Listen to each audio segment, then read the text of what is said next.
আপনাদের মাধ্যমে আজকে ধর্মনগরবাসীর কাছে আমি নতমস্তকে প্রণাম নিবেদন করছি যে এই ভোট প্রক্রিয়া যা কিনা অকাল একটা ভোটের প্রক্রিয়ায় আমরা পড়েছি। আমাদের যিনি অধ্যক্ষ মহোদয় বিশ্ববন্ধু সেন আমাদের মধ্যে ছিলেন, হঠাৎ উনি অসুস্থ হয়ে প্রয়াত হয়েছেন, আর সেই কারণে আমরা একটা অকাল ইলেকশনে আমরা পেতে চলেছি।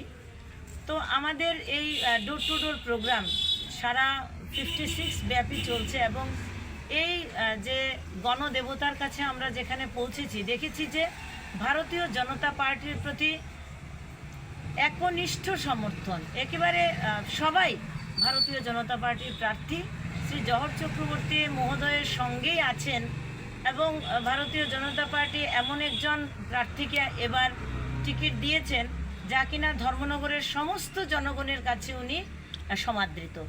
এবং এই ভারতীয় জনতা পার্টির যে পতাকা তোলে প্রচুর যারা এখনও ভারতীয় জনতা পার্টিকে সমর্থন করেননি এমন অনেক আছেন, এরা কিন্তু ধীরে ধীরে ধীরে ধীরে ভারতীয় জনতা পার্টিতে সমর্থন শুরু হয়েছে এবং আমার বিশ্বাস যে ভারতীয় জনতা পার্টির জয় জয়কার সুনিশ্চিত।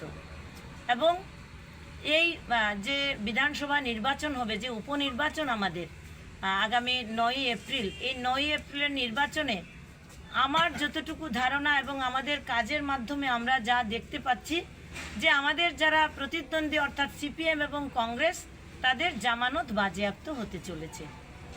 তো ভারতীয় জনতা পার্টির এই জয় জয়কার সারা ভারতবর্ষের সঙ্গে আমাদের ধর্মনগরেরও যে জয় জয়কার হবে। ধর্মনগরের উন্নয়নের স্বার্থে ভারতীয় জনতা পার্টির কাজ চলছে এবং আমি সুনিশ্চিত আমাদের ভারতীয় জনতা পার্টির মনোনীত প্রার্থী জহর চক্রবর্তী বিপুল ভোটে জয়ী হবেন।